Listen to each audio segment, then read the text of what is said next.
1 கொரிந்தியர் 4:15 கிறிஸ்துவுக்குள் 10,000 உபாத்தியாயர்கள் உங்களுக்கு இருந்தாலும் தகப்பன்மார் அநேகர் உங்களுக்கு இல்லையே. கிறிஸ்து இயேசுவுக்குள் சுவிசேஷத்தினாலே நான் உங்களை பெற்றேன். 10,000 உபாத்தியாயர்கள் உங்களுக்கு இருந்தாலும், உபாத்தியாயர்கள் என்றால் போதகர்கள், 10,000 போதகர்கள் உங்களுக்கு இருக்காங்க. இதை ஒரு யூஃபிமிசம்னு சொல்லுவாங்க. அதை ஒரு பேச்சு வழக்கில் சொன்னாரா. 10,000ன்றது சரியான எண்ணிக்கையா? 10,000 போதகர்கள் கொரிந்தில் சபையில் இருந்தார்களா என்று என்னால் அதை அப்படி நினைக்க முடியல. அது ஒரு யூஃபிமிசமாக தான் சொல்லியிருக்கிறார். அது ஒரு பேச்சு வழக்கில் தான் அப்படி சொல்லியிருக்கிறார். நிறைய போதகர்கள் உங்களுக்கு இருக்காங்க அப்படின்றதான் 10,000 என்று சொல்லியிருக்கிறார். தகப்பன்மார் அநேகர் உங்களுக்கு இல்லையே. இப்போ 2 வார்த்தை இங்கே சொல்லியிருக்கிறார். உங்களுக்கு போதகர்கள் நிறையா இருக்காங்க, பிதாக்கள் நிறையா இல்லை. தகப்பனாலும் பிதானாலும் ஒன்று தானே. இங்கிலீஷில் ஃபாதர் தான், இங்கிலீஷில் டீச்சர் தான். போதகருக்கு டீச்சர் தான். தகப்பனுக்கும் சரி பிதாவுக்கும் சரி ஃபாதர் தான். இங்கிலீஷில் ஒரே அர்த்தம் தான். ஆனால் இப்போ இன்னொரு வசனத்தை எடுத்தால் அது கான்ட்ரடிக்ட் ஆகுது. மத்தேயு 23 முரண்படுகிற மாதிரி தோன்றுகிறது. மத்தேயு 23:8 நீங்களோ ரபி என்று அழைக்கப்படாதிருங்கள். 7லேருந்து படிக்கிறேன். சந்தை வெளிகளில் வந்தனங்களையும் மனுஷரால் ரபி ரபி என்று அழைக்கப்படுவதையும் விரும்புகிறார்கள். நீங்களோ ரபி என்று அழைக்கப்படாதிருங்கள். கிறிஸ்து ஒருவரே உங்களுக்கு போதகராய் இருக்கிறார். நீங்கள் எல்லாரும் சகோதரராய் இருக்கிறீர்கள். பூமியிலே ஒருவனையும் உங்கள் பிதா என்று சொல்லாதிருங்கள். பரலோகத்தில் இருக்கிற ஒருவரே உங்களுக்கு பிதாவாய் இருக்கிறார். நீங்கள் குருக்கள் என்று அழைக்கப்படாதிருங்கள். கிறிஸ்து ஒருவரே உங்களுக்கு குருவாய் இருக்கிறார். இங்கே இந்த 2ஐயும் ஒப்பிட்டு பாருங்க. உங்களுக்கு நிறைய போதகர்கள் இருக்காங்க. இங்கே யாரையும் ரபி என்று அழைக்கக்கூடாதுன்னு போட்டிருக்கு. கிறிஸ்து ஒருவரே உங்களுக்கு போதகர்னு போட்டிருக்கு. அப்போ இது பவுல் முரண்பட்டுட்டானா, பவுல் தப்பாக எழுதிட்டானா கேள்வி எழும்புது. தகப்பன்மார் அநேகர் உங்களுக்கு இல்லையே, நான் உங்களை பெற்றேன். நான் உங்களுக்கு ஒரு தகப்பன் என்று அங்கே சொல்லுகிறான். இப்போ தன்னை தகப்பன் என்று சொல்கிறானே, இங்கே பிதா என்று ஒருவனையும் சொல்லாதிருங்கள் என்று போடப்பட்டிருக்கே. அப்போ அது முரண்படுகிறதா கேள்வி எழும்புது. இங்கே என்ன போட்டிருக்கு? ரபி ரபி என்று அழைக்கப்படுவதை விரும்புகிறார்கள். ஒருவனையும் பிதா என்று சொல்லாதிருங்கள். குருக்கள் என்று அழைக்கப்படாதிருங்கள். அந்த அழைக்கப்படுவது நம் தன்னை அப்படி அழைக்க வேண்டும் என்று விரும்புவது, அதைத்தான் இங்கே சொல்லப்பட்டிருக்கு. இது எந்த சூழலில் சொல்லியிருக்கு? ஒரு பந்தா பார்த்தீங்கன்னா, வேதபாரகர், பரிசேயர் இவர்களை பற்றி சொல்லப்பட்டிருக்கு. அவங்க காப்பு நாடாக்களை அகலமாக்கி, வஸ்திரங்களின் தொங்கல்களை பெரிதாக்கி, முதன்மையான இடங்கள், முதன்மையான ஆசனங்கள், வந்தனங்கள் இதையெல்லாம் விரும்புகிறார்கள். தாங்களே உயர்த்துகிறார்கள். ஒரு பெருமை, அகந்த, இருமாப்பு இது கூடாது என்றுதான் சொல்ல. இப்போ அப்பான்னு சொல்லக்கூடாதா? சொந்த அப்பாவை இப்போ பிதா என்று ஒருவனையும் சொல்லாதிருங்கள் அப்படின்னு சொல்லப்பட்டிருக்க. அப்போ சொந்த அப்பாவை அப்பான்னு சொல்லக்கூடாதா? அப்பா, டேடி, ஃபாதர் எல்லாம் ஒன்று தான். இப்போ சொல்லக்கூடாதா? இது இந்த சூழலில் அப்பா விதிவிலக்கு தான். இப்போ நான் எனக்கு 3 பிள்ளைங்க, 3 பேரும் என்னை அப்பான்னு தான் கூப்பிடுவாங்க. ஆனால் எனக்கு ஆவிக்குரிய பிள்ளைங்க 100கணக்கில் இருக்காங்க. சிலர் என்னை அப்பான்னு கூப்பிடுவாங்க. அதில் என்னை அப்பான்னு கூப்பிடுறவங்க இருக்காங்க. ஓகே, என்னுடைய பிள்ளைகளை என்னை அப்பா என்று கூப்பிடுவது தப்பு இல்லை, அதான் சரி. என்னுடைய ஆவிக்குரிய பிள்ளைகள் சிலர் அப்பான்னு, அங்கிள், அண்ணன் அப்படி கூப்பிடுவாங்க. ஐயா, அப்பான்னு கூப்பிடுற சிலர் இருக்காங்க. ஏன்னா வடக்கு மாவட்டங்களில் வயசானவங்களே அப்பான்னு கூப்பிடுற ஒரு பழக்கம் இருக்குது. சென்னையில் வடக்கு மாவட்டங்களில் வயசானவங்களையே அப்பான்னு கூப்பிடுற ஒரு பழக்கம் இருக்குது. அதனால் அது அந்த அர்த்தத்தில் இது சொல்லப்படலை.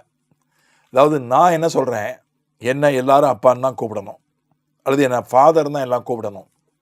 நான் ஆவிக்குரிய தகப்பனாய் இருப்பது நல்லது. நான் சரீர தகப்பனாய் 3 பேருக்கு இருக்கிறேன்.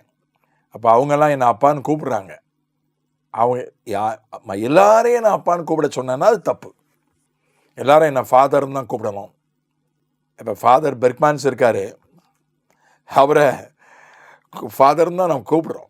நானே அவரை ரொம்ப பழகலை, ஆனாலும் சந்திச்சிருக்கிறேன், பேசியிருக்கிறேன், அவரோடு பிரயாணம் பண்ணியிருக்கிறேன், அவரோடு சேர்ந்து ஊழியம் பண்ணியிருக்கிறேன்.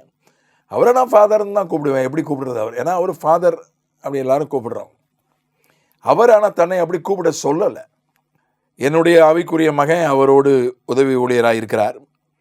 அவர் வந்து அப்பான்னு தான் சொல்லுவார். அப்பாவை கண்டிப்பாக பார்த்துட்டு போங்க அப்படின்னு சொல்லுவார். அந்த பக்கம் நான் போனேன்னா, அதனால் அது அவருக்கு அவர் ஆவிக்குரிய தகப்பன், அதனால் அப்பான்னு சொல்கிறார். அதெல்லாம் தவறு இல்லை. ஆனால் நான் என்ன சொல்கிறேன்னா, என்னுடைய சரீர பிள்ளைகளை தவிர, என்னுடைய ஆவிக்குரிய பிள்ளைகளை தவிர எல்லாரும் என்னை அப்பான்னு தான் கூப்பிடணும் அப்படின்னு ஒரு சட்டம் போடுறேன், அல்லது அப்படி விரும்புகிறேன், அப்படி எதிர்பார்த்தா அது தப்பு. அது வந்து பெருமை. அப்படி தான் இயேசு கண்டிக்கிறார். அதே மாதிரி அதுதான் எல்லாத்துக்கும் பொருந்தும். இப்போ நான் ஒரு பைபிள் டீச்சர், ஒரு வேதாகம ஆசிரியர், நூற்றுக்கணக்கானோருக்கு நான் வேதம் சொல்லி கொடுத்து கொண்டிருக்கிறேன். அவங்க என்ன டீச்சர் அப்படின்னு கூப்பிடுறது, போதகரேன்னு கூப்பிடுறது, பொதுவாக அப்படி கூப்பிட மாட்டாங்க. பொதுவாக அந்த மாதிரி பாஸ்டர்னு வாங்க. நான் பாஸ்டராகவும் இருந்திருக்கிறேன், 15 ஆண்டுகளுக்கு மேலே சபையில் பாஸ்டராகவும் இருந்திருக்கிறேன். பாஸ்டர்னு கூப்பிடுறாங்க. இப்போ அப்படி கூப்பிடக்கூடாதுன்னு ஒன்றும் இங்கே போடலை. அதே மாதிரி அவங்க ரபி, என்னை ரபின்னு தான் கூப்பிடணும். இங்கே அது வந்து எபிரேய மொழியில், இஸ்ரேலில் அது வந்து அப்படி தான் கூப்பிடணும். நம்ம பாஸ்டர்னு கூப்பிடுற மாதிரி அவங்க வந்து ரபின்னு சொல்லுவாங்க. ரபின்னு தான் என்னை கூப்பிடணும் அப்படின்னு விரும்புகிறது, எதிர்பார்க்கிறது.